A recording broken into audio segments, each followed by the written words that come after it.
సమాచార హక్కు ఏది దిక్కు? సమాచార హక్కు చట్టం ప్రజల చేతిలో వజ్రాయుధం లాంటిది. పాలనలో పారదర్శకత పెంచి అవినీతి నిర్మూలనకు బీజం వేసి జవాబుదారీతనం పెంచే ఈ చట్టం అమల్లోకి వచ్చి సుమారు 19 సంవత్సరాలు కాగా ఆయా ప్రభుత్వాలు ఎప్పటికప్పుడు సమాచార కమిషన్ ఏర్పాటు చేయడంలో తీవ్ర జాప్యం చేస్తున్నాయి. ప్రజలకు అవగాహన కల్పించడంలో శ్రద్ధ చూపకపోవడం సమాచార హక్కు చట్టం పనితీరుకు నిదర్శనంగా నిలుస్తుంది. భారత ప్రభుత్వం అవినీతి లేని సమాజాన్ని నిర్మించాలనే తాపత్రయంతో అప్పటి యూపీఏ ప్రభుత్వం సమాచార హక్కు చట్టంని అమల్లోకి వచ్చింది. ఇది సమాచార హక్కు చట్టం దిక్కేది. సమాచార హక్కు చట్టం సామాన్యుల చేతిలో వజ్రాయుధం. వాస్తవంగా యూపీఏ ప్రభుత్వం 2005 అక్టోబర్లో తీసుకొచ్చింది అమల్లోకి. అక్టోబర్ 12, 2005.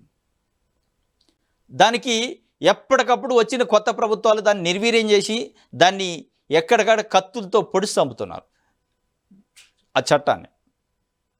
ఆ చట్టం యొక్క లక్ష్యం కానీ, ఆ చట్టం యొక్క ఉన్నతి కానీ, ఆ చట్టాన్ని పెంచే కార్యక్రమం, పబ్లిసిటీ చేసే కార్యక్రమం, ఆ చట్టానికి సంబంధించిన కమిషనర్లు నియమించే కార్యక్రమం ఏ ప్రభుత్వం శ్రద్ధ చూపట్ల.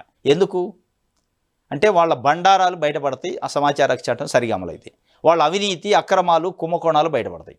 ఏ పౌరుడైనా, భారతదేశంలో ఉన్న ప్రతి పౌరుడు ఏ ప్రభుత్వ కార్యాలయానికి సంబంధించిన సమాచారమైనా ఒక 10 రూపాయలు ఫీజు చెల్లించి దానికి సంబంధించిన సమాచారం తీసుకునే అవకాశం ఉంది. ప్రభుత్వ నిధులు కావచ్చు, ప్రభుత్వ పథకాలు కావచ్చు, ప్రభుత్వ పదవులు కావచ్చు, దానికి సంబంధించిన పూర్తి సమాచారాన్ని, ప్రభుత్వ ఉద్యోగులకు సంబంధించిన సమాచారం కావచ్చు, మొత్తం తీసుకునే అవకాశం ఉంది.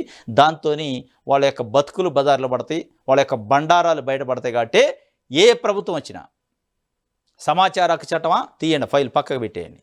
సమాచార హక్కు చట్టం కమిషన్ల నియామకం అవసరం లేదు ఇప్పుడు అని పక్కకు దోసే కార్యక్రమం. కానీ ఏమిస్తారు?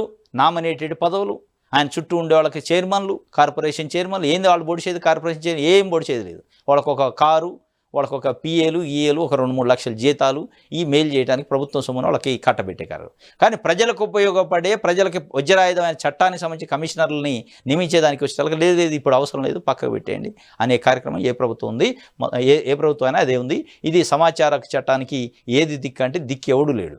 ప్రజలే మళ్ళా దాని మీద పోరాటం చేసి తెచ్చుకోవాలి. ఇది యూపీఏ ప్రభుత్వం తెచ్చింది అద్భుతమైన చట్టం, కానీ దాన్ని తూట్లు పొడిచే కార్యక్రమం చేస్తాను.